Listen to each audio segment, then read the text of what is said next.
Hello guys, good morning. हाम्रो त यहाँ यति पानी परिरहेको छ है। बिहान हिजोदेखि परेको पानी परेको छ है। यति पानी परेको छ। आज शनिबारको दिन पनि यति पानी परेको छ। पानी आकाशको पानीले मेरो फुल बिजोग भएर चाहिँ यो सब जिर्निम फुल। म चाहिँ अहिले छाता ओढेर जाँदैछु साग टिप्न, फर्सी साग टिप्न। यस्तो मिठो लाग्छ फर्सी साग। पानी परे गरेर फुल सब मर्यो। एउटा यहाँ पिङ्क कलरको जिर्निम मर्यो होइन साथीहरू है। यो बर्खाको बेलामा पानी परे गरेर मेरो यहाँ यस्तो राम्रो रेड कलरको यस्तो मिठो कलरको जिर्निम मरेर यस्तो पानी आकाशको पानीले पानी आएपछि यहाँ भेट्ने, पिँढीमा राखे पनि भेट्ने, अनि सब चिसोले मर्यो।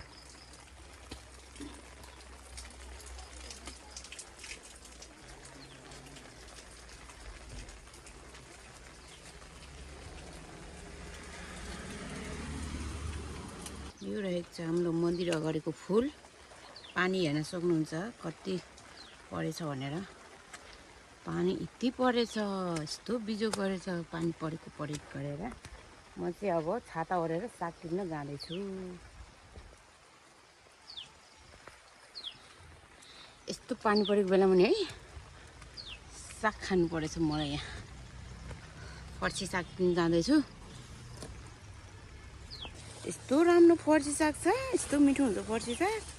यस्तो पानी परेको बेलामा साग खाने म चाहिँ अब।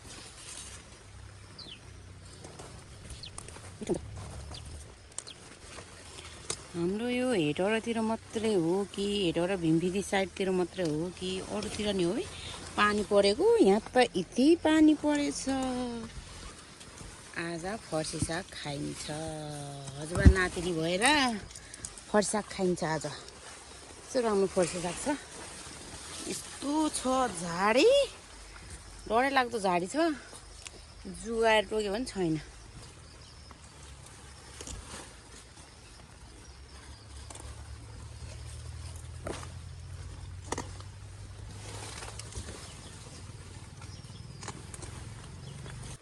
फर्सीको मुन्टा कसले मनपर्छ? फर्सीको मुन्टा यस्तो राम्रो फर्सीको मुन्टा। पानी कति पर्यो।